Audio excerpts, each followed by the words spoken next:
I'm going to go and take this moment right now. We're going to go to some of the questions that some of our fans actually sent for you. So, Vogarista, who has contributed to our show a lot, said, "Shall We Dance is one of my all-time favorite dance movies. What was it like working with Richard Gere and Jennifer Lopez, and what were your greatest memories from this movie?" I did not work with Jennifer Lopez. Pretty much, I saw her on set one day. Most of the stuff she was doing was over in Vancouver, and we actually shot the movie up in Winnipeg. And she had been rehearsing. She had a private coach, a friend of ours, good friend of ours, Gary McDonald. Yeah. So she worked mostly with Gary, and most of her scenes initially were done while she was working on something else over in Vancouver. So then she came out to Winnipeg, and I was up there for a couple of weeks, and then I went off the set, so I wasn't there for a majority of the filming. I think the most memorable evening we had was a group of us all went out to dinner. Richard Gere and a few of the other cast members were involved. We all sat around and had an amazing dinner, and lots of stories were being passed around. Very fascinating, interesting guy, as were most of the cast people. And I thought I'd do the right thing and offer to pay for dinner. So anyway, I went to I already feel it's a disaster. Give the host my credit card, and my particular credit card, for some reason, was denied. So I'm like, holy shit. So I've got another credit card, but it's my link to my Australian account. So I was like, I don't even know how much money I've got in that account. So anyway, I grabbed my cell phone and I rang my mum and dad. I said, listen, mum and dad, how much money do I have in my bank account in Australia? And they were like, why? I said, well, I'm paying for dinner. And they said, oh, how much is it? I said, well, it's about 900 or something like that. They said, what the hell are you taking to dinner? I said, well, actually, it's Richard Gere. My mum says, doesn't matter, it's fine, bye. She says, call me. So anyway, that was the story. You bought Richard Gere dinner? Yeah. That's brilliant. That's an awesome one. That is a great story. All right, Lynn, this is a great question. I want to. So, when the judges say that they want to see something different, something they've never seen before in the show, and yet seem to downgrade those who do something different, what would be an example of something acceptably different within, say, Lynn's rules of quick step? And we've all, yeah, go. That's a tough question. Okay. That's a fantastic question. It is. Because it's freaking, for me, it was one of the most stupid statements I've ever heard on Dancing with the Stars from one of the official judges. Quite honestly, that was a big one. Yeah. Pretty much, you could probably go back through all the season, and quite often I actually go back and watch some of the shows just to recap, and I always listen to the judges' comments, you know, because it could have been me. But all of the quick steps, for example, if we take them into account, all of the ones that do well have all of the basic fundamental steps in there. They are never over the top, except for possibly within costuming. The ones that are really out of character musically usually get marked down poorly because they're out of character musically. The ones that are in character as far as classic or Zoot Suit Riot, songs like this, which have all well-known scenes from various different movies which have been, or musicals that people can recognise as a theme style that's slightly different from the regular standard international style quick step. But to break out and say that you want it completely different and over the top and whatever else, I mean, I think that people like Derek and Mark have done that since the beginning of them being on the show, because they were the rebels. So was Lacey Schwimmer, because they were the rebels, yet they copped a lot of flack for being so different and outrageous. And at the end of the day, you know, when you say that this is a quick, for me, cutting it simple, the producers should be the ones that turn around and say, let's try some different dances this season that some of the dancers don't even know. Well, now to mix it up. Exactly. I mean, do a merengues or like bachatas or whatever. Yeah. You know, I mean, Lena and I both worked on a show down in Mexico, sognando por un sueño segundo campeonato. Dancing for a dream. Dance for a Dream. Now, one of the beautiful things about that show is that they actually took the idea of two good dancers and let's challenge them. Let's take them out of their element and let's make them do lifts. Let's have them dancing in the rain. Let's have them dancing in a spinning room. Let's be creative. And they kind of combined with the So You Can Dance, Dancing with the Stars, put it together, and it represented a Mexican family was going to win a dream home or whatever it was. Beyond that, but actually saying, if you want to go over the top, then get more creative, allow the dancers to do more. Adding lifts for me, I don't know why they haven't done it from the beginning. For injury's sake, I mean, they've got insurance. But I think it should be an option. It should be an option. Yeah, I don't think lifts should be apparently, we have hit on a nerve here because it's definitely raised a good healthy debate.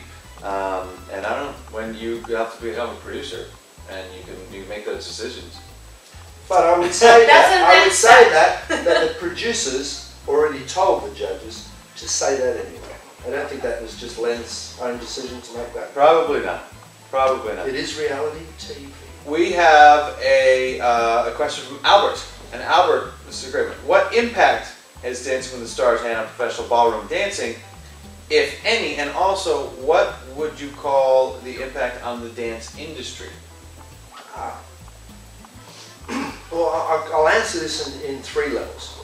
On a personal level, going back 10 years ago or even 20 years ago, when somebody asked me what I did, and I said, I'm a ballroom dance teacher, they said, what? I'm a professional ballroom dancer. I'm a professional dancer. How do you make your money? And they were like, how do you make your money?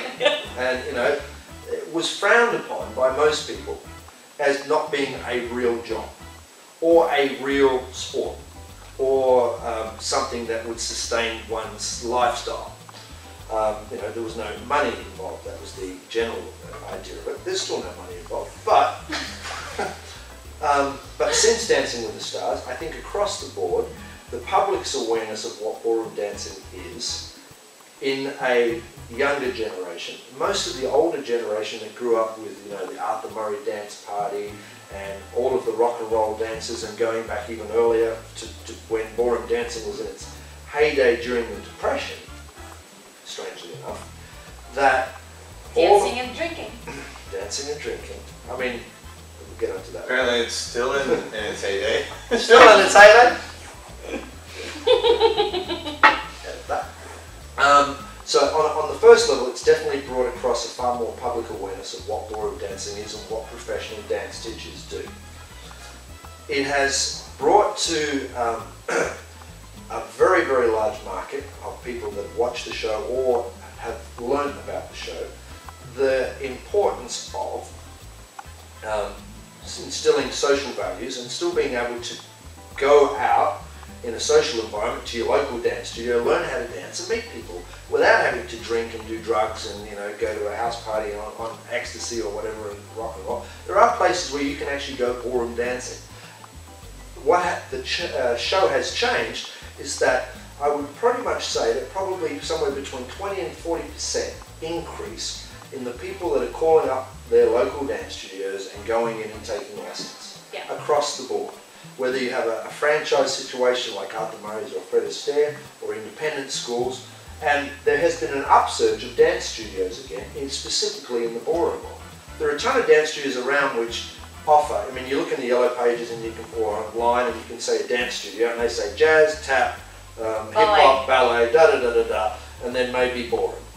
Now, you go in there and most of those schools have all added ballroom back into their curriculums because a lot of them were founded on that.